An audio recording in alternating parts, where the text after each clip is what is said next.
In this video, I'm going to show you how to conduct a survival analysis using Intellectus statistics. Once your data is in, just go to the analyses and then go to survival. And for time, I'm going to put in my time variable. For event, I will put in my status.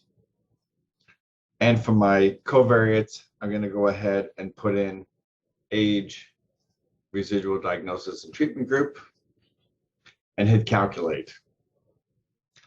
The results using Intellectus, you can see a little introduction, and then the assumptions of proportional hazards with the appropriate plots, outlier analysis with the appropriate plots, linearity and plots, the results, an understanding of the coefficients and their significance, the proportional hazards, an APA 7th edition table, and then finally the Kaplan-Meier survival plots. And that's it. That's how you conduct a survival analysis using Intellectus statistics.